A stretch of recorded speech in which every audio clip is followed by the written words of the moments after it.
darle gracias a Dios porque estamos estudiando las generaciones, las 42 generaciones que Dios usó para que Cristo naciera aquí en esta tierra. Así que estamos muy contentos porque Dios nos ha motivado a estudiar en una forma responsable, profunda, pero a la vez sencilla. Estamos en Segundo de Crónicas, capítulo 36, y también en Segundo de Reyes 24:8. Estamos hablando de Jeconías, que es también Joaquín. Es el mismo rey Joaquín, Jeconías. Jeconías, hijo de Josías. Jeconías, hijo de Josías. Muy bien. Quisiera en esta mañana leer primero. Vamos a leer primero porque el estudio de hoy no es muy fácil impartirlo.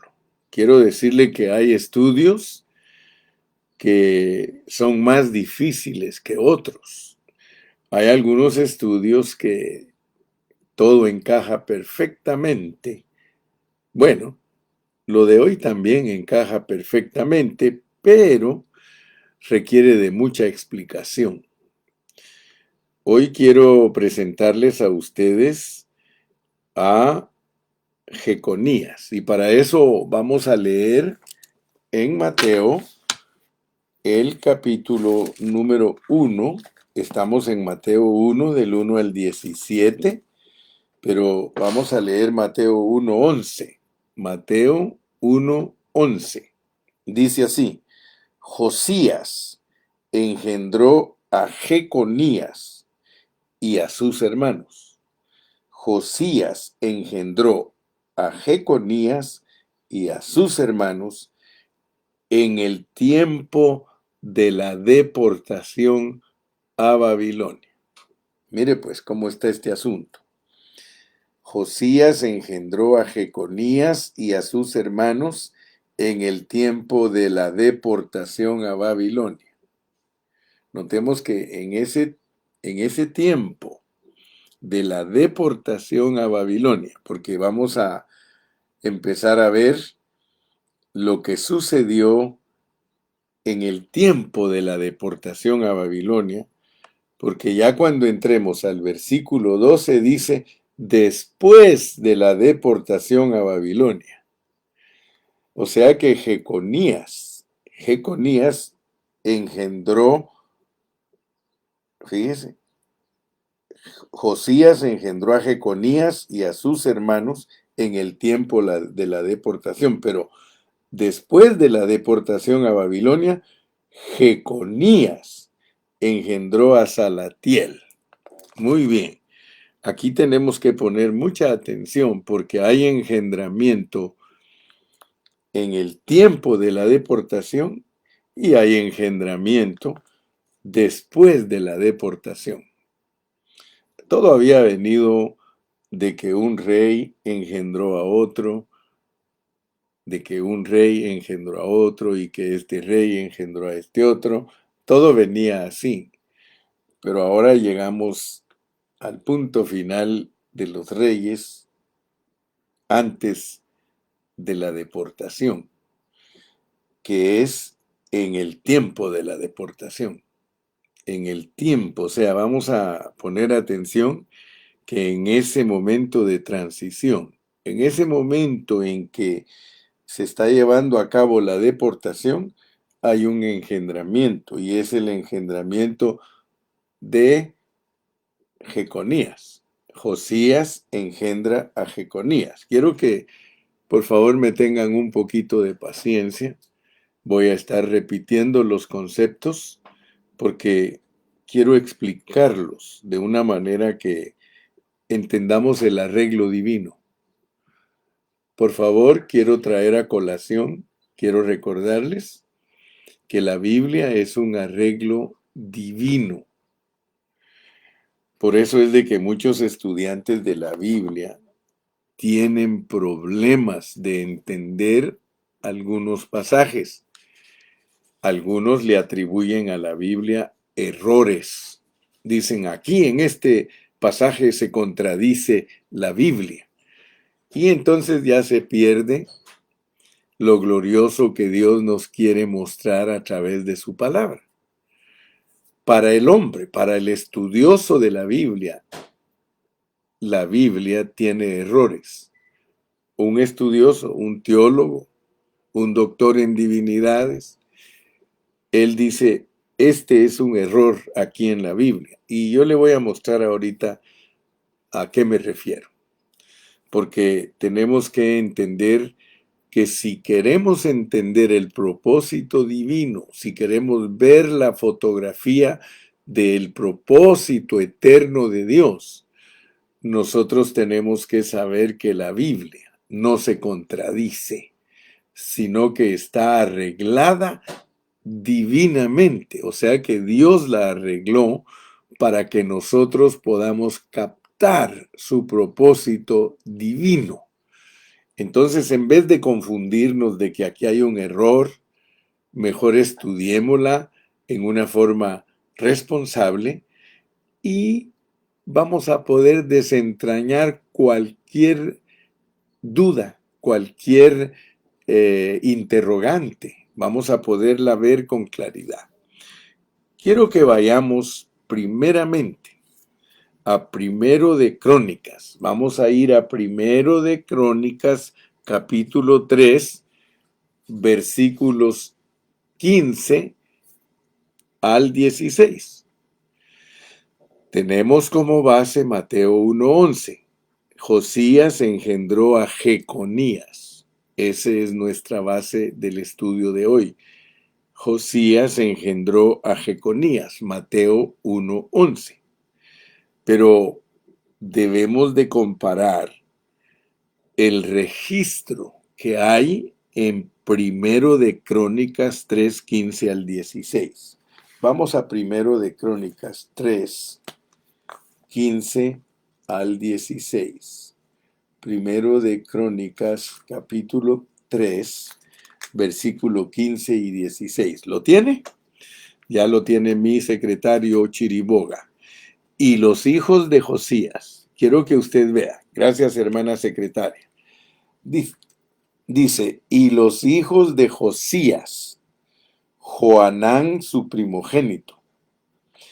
El segundo, Joacim. Tercero, Sedequías. El cuarto, Salum. Los hijos de Joacim, Jeconías, su hijo, hijo del cual fue Sedequías. Fíjese pues, si usted no pone atención, esto es un trabalenguas. Si usted no pone atención a estos versículos, usted no va a darse cuenta de que aquí algo pasó. Hay una generación omitida. La generación de Joacim. Joacim fue omitido de la genealogía de Cristo. Note, vuelvo a repetir, Mateo 1:11, Josías engendró a Jeconías. Pero ahora leyendo, Primero de Crónicas 3:15 al 16 dice, y los hijos de Josías, Joanán, su primogénito. El segundo, Joacim. Tercero, Sedequías. El cuarto, Salum. Pero ahora mire cómo dice. Los hijos de Joacim. Si usted se da cuenta, en Mateo no se menciona a Joacim, sino que se dice Josías engendró a Jeconías. Vuelvo a repetir, porque en la repetición está el aprendizaje. En Primero de Crónicas dice que Josías tuvo 4 hijos.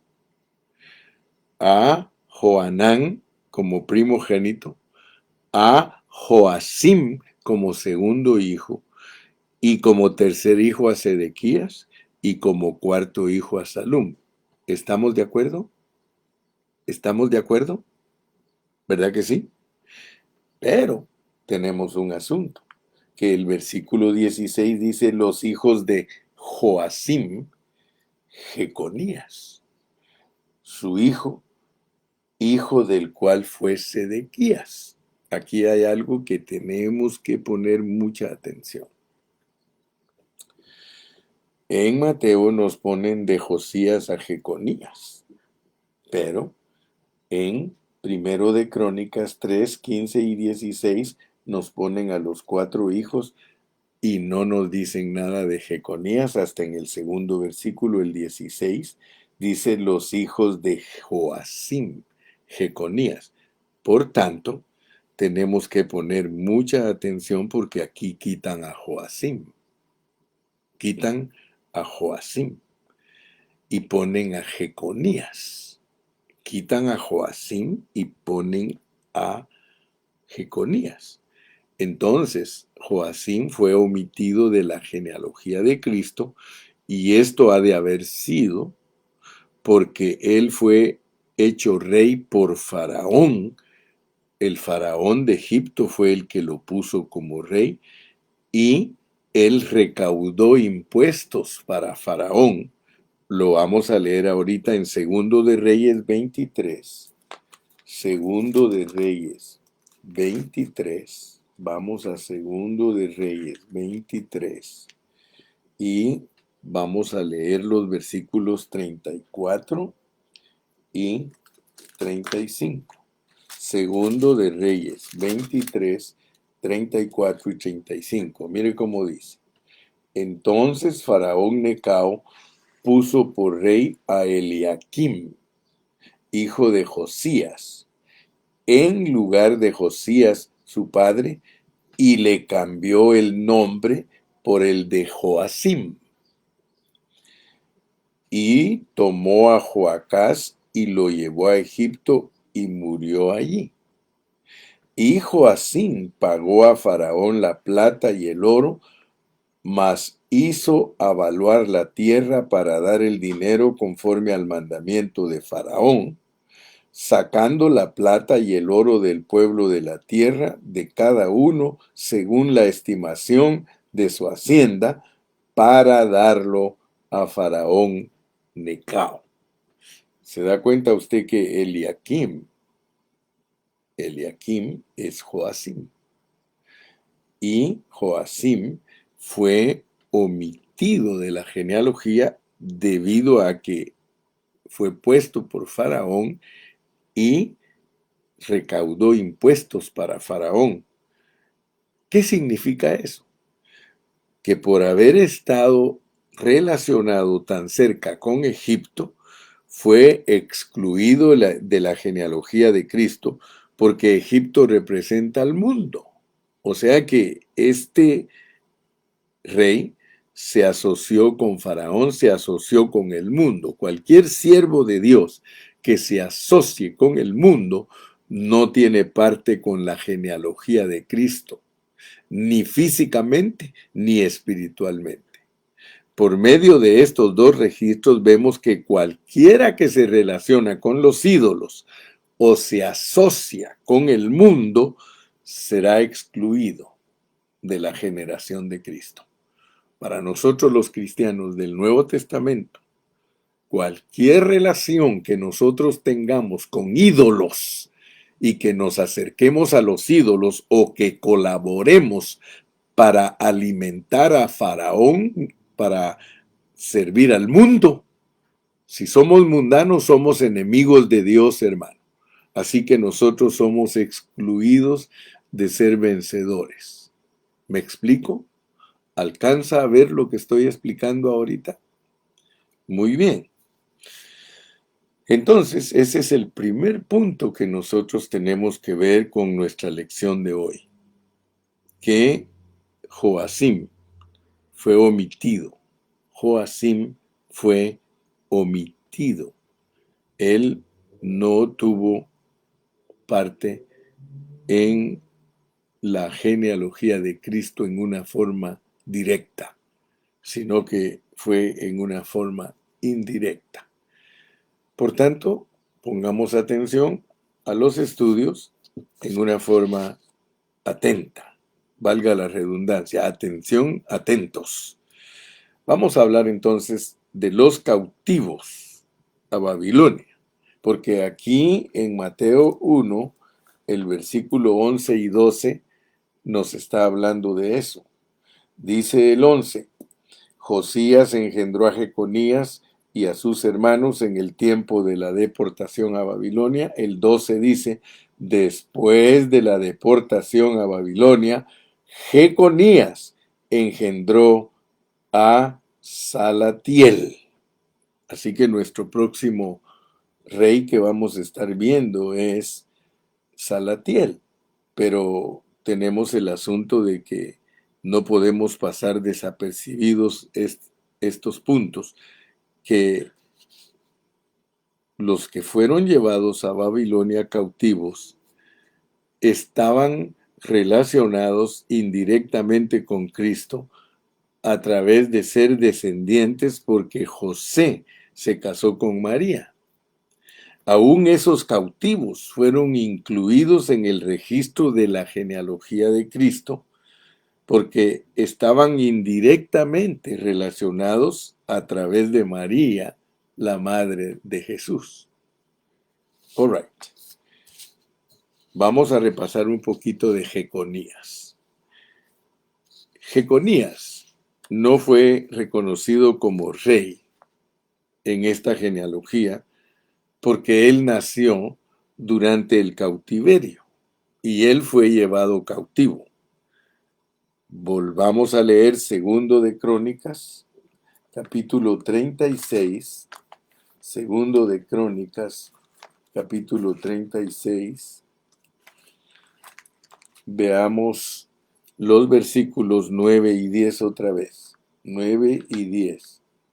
Dice: de 8 años era Joaquín. Entonces, quiero que pongan atención porque Jeconías es Joaquín. Joaquín es Jeconías. Entonces, si nosotros no ponemos atención, esto se nos vuelve bolas. Porque resulta que Joacim se vuelve Jeconías y Jeconías se vuelve Joaquín. Ay, hermano, dice un hermano, esto está cardíaco, porque si no ponemos atención no podemos ver el arreglo divino. No podemos ver el arreglo divino.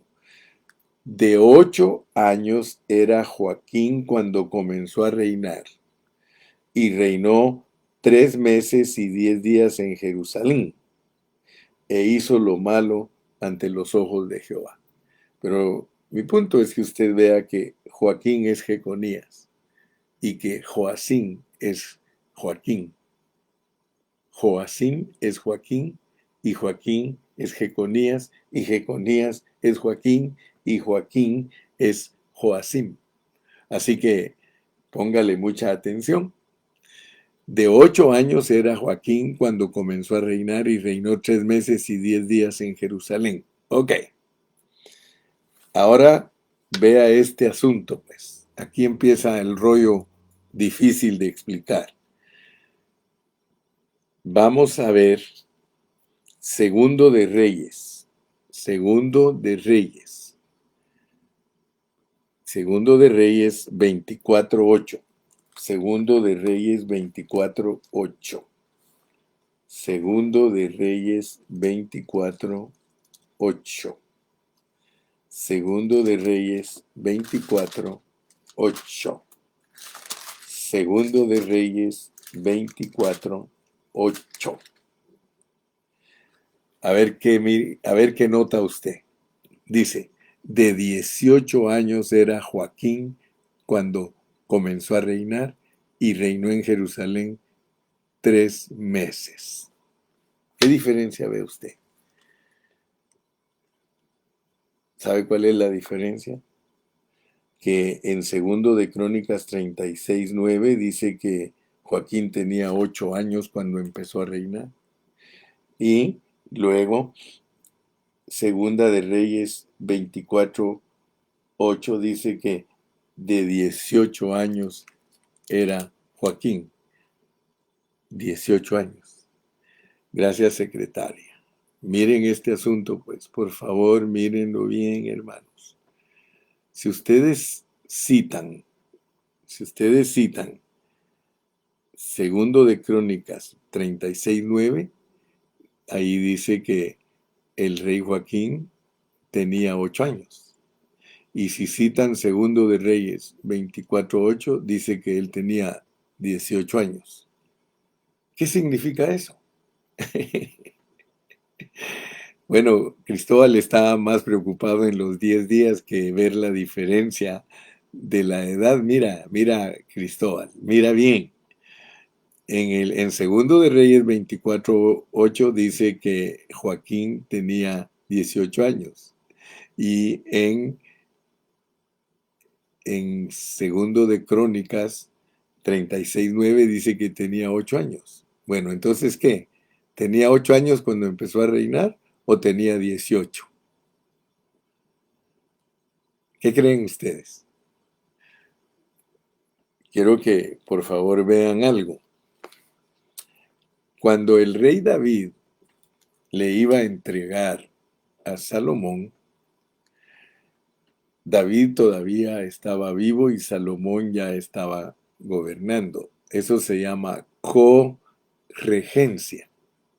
Corregencia. Esto sucedió 2 veces, con David y Salomón y con Usías y Jotam. Ellos gobernaron como corregentes, corregentes. Suena como corre a la gente, ¿verdad? Pero es corregente. Usted puede consultar esa palabra en su diccionario. Un gobernar de reyes en una forma corregentes es que gobernaban los dos.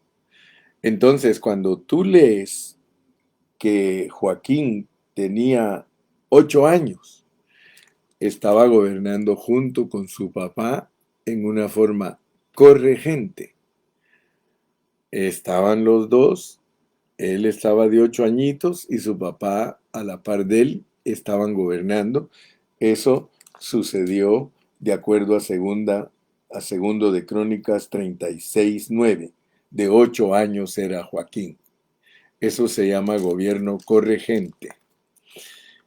Y cuando ya él tenía 18, Joaquín dice, cuando comenzó a reinar, reinó en Jerusalén 3 meses. Él, ya cuando tenía 18, ya no era corregente, ya no estaba gobernando junto con su papá, sino que comenzó a gobernar él. Entonces esa es la enseñanza más correcta que se puede aplicar a este pasaje donde aparentemente hay una contradicción. Todos los estudiosos, los que aceptan más con profundidad estos asuntos, ellos dicen lo más correcto es que Segundo de Reyes nos pone a el rey gobernando ya sin corregente, mientras que el otro lo pone con corregente. Así que lo importante es ver que no hay ninguna contradicción, sino que Dios tiene un arreglo divino. Eso sirve para que nosotros entendamos asuntos espirituales profundos. No voy a meterme hoy, pero en otra oportunidad nos podemos meter para ver por qué lo arregló Dios de esa manera. Dios arregló de que en Segunda de Reyes diga que Joaquín tenía 18 años. y Dios arregló que en segundo de Crónicas 36 diga que él tenía 8 años. Y les puse por eso la explicación de que David con Salomón gobernaron de esa manera y también Usías y Jotán de esa manera. Cuando Usías estaba bien enfermo, él de una vez puso a su hijo y a su hijo empezó a gobernar junto con él. Muy bien, entonces mis amados, para que podamos entender en una forma más profunda, nosotros tenemos que ir a Jeremías. Vamos a ir a Jeremías capítulo 22. Jeremías capítulo 22 y vamos a estar en los versículos del 28 al 30. Porque el asunto es que estamos hoy ocupados en Jeconías. Jeconías. Mire aquí en Jeremías 22, 28 dice, ¿es este hombre Conías una vasija despreciada y quebrada? ¿Es un trasto que nadie estima? ¿Por qué fueron arrojados él y su generación y echados a tierra que no habían conocido? Fíjese que Dios maldijo a Jeconías. Jeconías fue un hombre maldito por Dios. Dios le había prometido a David que tendría lámpara siempre en el trono. Ustedes saben que cuando Dios hizo pacto con el rey David, le dijo que siempre él tendría luz en el trono, es decir, siempre tendría un descendiente David en el trono. Aquí vemos algo muy importante. Si leemos desde el versículo 24, Jeremías 22, 24, dice, vivo yo, dice Jehová, que si Conías, hijo de Joacim, está hablando de Jeconías, hijo de Joacim, rey de Judá, fuera anillo en mi mano derecha, aún de ahí te arrancaría. Te entregaré en manos de los que buscan tu vida y en mano de aquellos cuya vista temes, sí, en mano de Nabucodonosor, rey de Babilonia, y en mano de los caldeos. Nosotros sabemos que Dios, a todos nosotros, dice que Él es el alfarero y nosotros el barro. Y Él dice que está haciéndonos a nosotros como una vasija. Pero si no le parecemos bien, Él nos deshace y nos vuelve a hacer como otra vasija. Pero aquí tenemos un asunto de que de Jeconías, Dios dice, ¿es este hombre Conías una vasija despreciada y quebrada? ¿Es un trasto que nadie estima?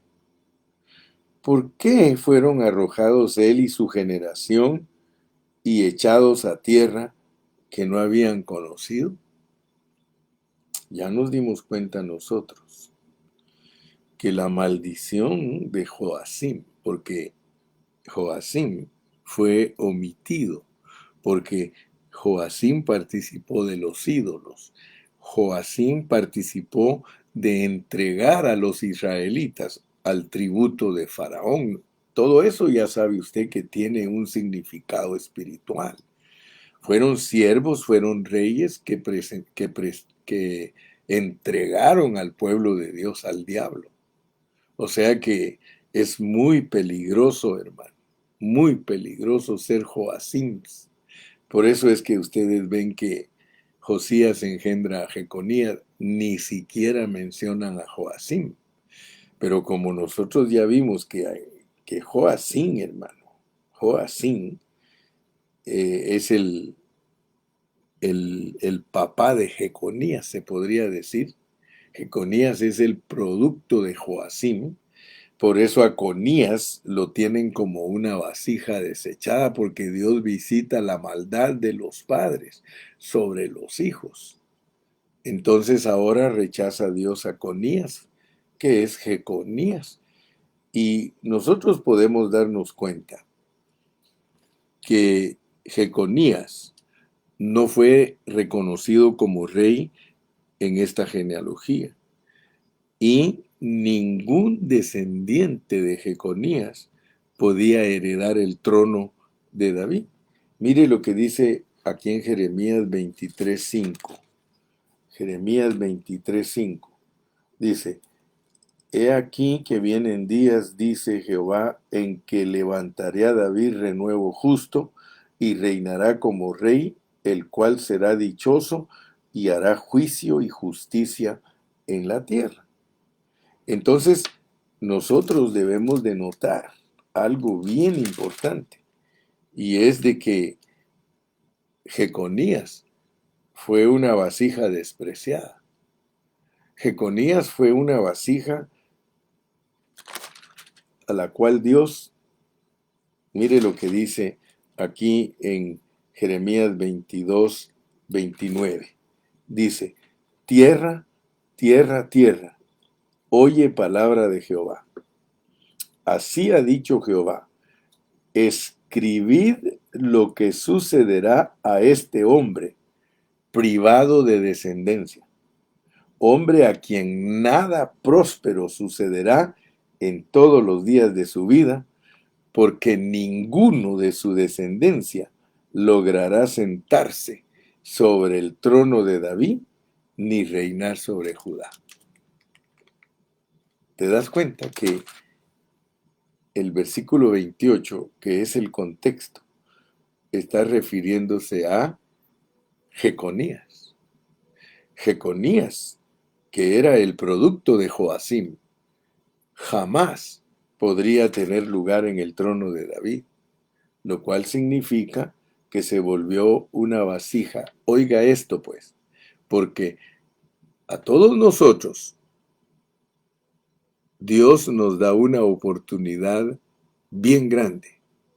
Si nosotros somos vasos que a Dios no le parecemos que estamos siendo construidos en la forma correcta, dice que Él nos puede volver a deshacer, o nos puede deshacer y volver a hacer.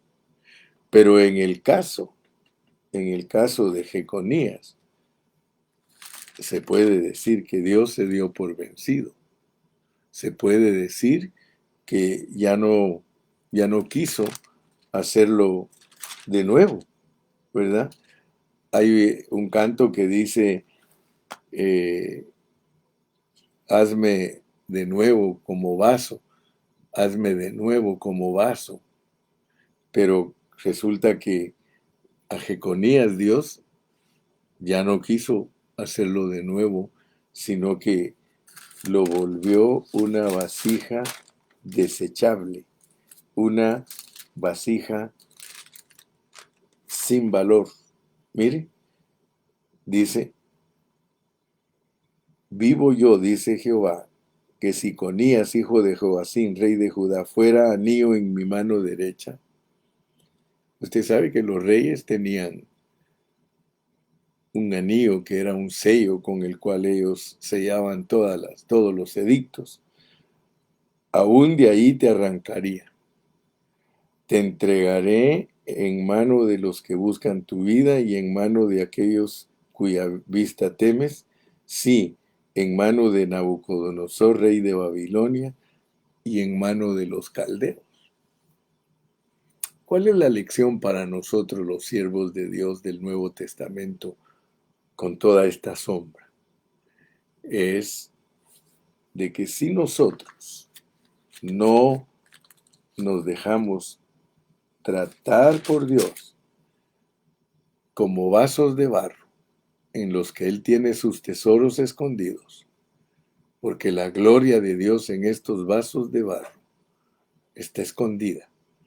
Pero si nosotros no somos temerosos de Dios, si nosotros somos el producto de Joacim, que es Jeconías, si nosotros no nos humillamos ante el Señor, si nosotros no reconocemos que solo Dios es soberano y que solo Él nos da la oportunidad de ser hombres y mujeres humildes para su servicio, para que seamos vasos de honra, porque en Romanos se habla de vasos de honra y vasos de deshonra.